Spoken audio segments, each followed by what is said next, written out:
Chaos, panic, confusion, that's just always an obstacle to accomplishing anything. Uncertainty over who is responsible for what. There's often mutual finger pointing, it's his fault, it's her fault, it's their fault. Or even if there's a general agreement on fault, there may be disputes over contractual obligations in terms of indemnification obligations or insurance obligations. There may be problems not so much in assigning blame, but in assigning value. And if you can't assign a value, you're unlikely to get to a quick resolution. Sometimes that's just the result of companies not documenting their losses very well from the outset. Act quickly to minimize the harm. Get your unsafe products off the market quickly. Reach out to your customers. If your customers are businesses, reach out to them. If your customers are people, figure out a way to reach out to them. But companies should have recall plans, and they should revisit those recall plans.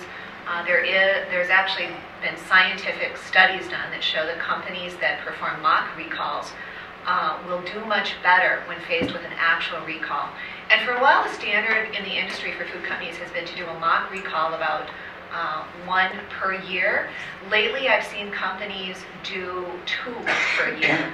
And then when you do have an actual recall, God forbid that happen, it's important to do that post-mortem where you look back on how the recall unfolded and what was done, and constantly reevaluate and try to improve so that the next time you have a recall, of course the first goal of the recall is to get potentially hazardous product off of the market, and of course to comply and cooperate with the FDA in every way.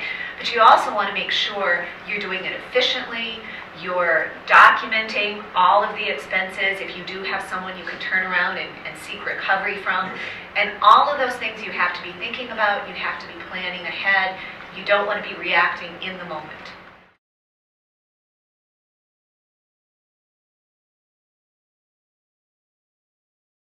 And the tricky thing I find about the outside people is preserving attorney-client privilege. And sometimes there's too many communications flying back and forth, and they're just sort of not as mindful. So that's one thing now that I always pay very close attention to and always discuss with the client and with those outside crisis management people from the beginning, so we can make sure we're all on the same page with that.